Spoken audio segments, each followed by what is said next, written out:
بسم اللہ الرحمن الرحیم۔ آج ہم حضرت عمر بن عبدالعزیز رضی اللہ تعالیٰ عنہ کے نظام حکومت کے بارے میں سن رہے ہیں۔ میں یہ سمجھتا ہوں کہ اگر کوئی شخص حضرت عمر کی طرح حکمرانی کرے تو آج بھی دور عمر واپس لوٹ سکتا ہے۔ آپ نے تخت نشین ہوتے ہی جب وڈیروں، جاگیرداروں اور غاصبوں سے قبضہ کی ہوئی زمین اور مال و اسباب ان کے اصل حقداروں کو لوٹا دیا تو بس اسی پر بس نہ کیا، بلکہ گزشتہ دور میں جو ظالم تھے ان کی طرف رخ کیا اور ان کو عبرت کا نشانہ بنایا، خاص طور پر حجاج بن یوسف، جس کے ظلم و ستم کا شکار بہت سارے لوگ ہوئے تھے۔ آپ نے اس کے سارے خاندان کو یمن کی طرف جلاوطن کر دیا اور یمن کے حکمران کو خط لکھا، میں تمہاری طرف آل عقیل کو بھیج رہا ہوں جو کہ عرب کا بدترین خاندان ہے، ان سب کو منتشر کر دو۔ آپ کے حکم سے ہر ظالم کو اور اس کے کیے کی سزا دی گئی اور ظالموں کو اور ان کے ماتحت کام کرنے والوں کو ہر طرح کی سہولت سے محروم کر دیا گیا اور دنیا میں در بدر ہونے کے لیے مجبور کر دیا گیا۔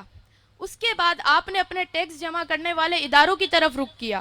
آپ کے دور سے پہلے یہ نظام تھا کہ اگر کوئی کافر مسلمان ہو جائے تو اس سے بھی جزیہ یعنی ٹیکس لیا جاتا تھا، لیکن آپ نے سختی سے منع کیا، اگر کوئی کافر مسلمان ہو جائے تو اس سے ٹیکس نہیں لیا جائے گا، اور اگر کسی کافر کا پیسہ ترازو میں پڑا ہے اور وہ مسلمان ہو جائے تو اس کو اس کا پیسہ واپس لوٹا دیا جائے۔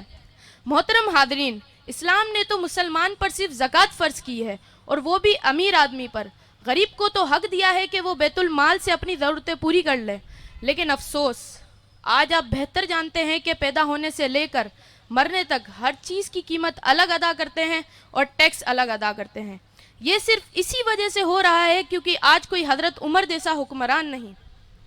اس کے بعد آپ کو اطلاع ملی کہ حکومتی کمیٹیاں کسانوں سے سستے داموں میں پھل خرید کر بازار میں مہنگے داموں میں بھیجتی ہے،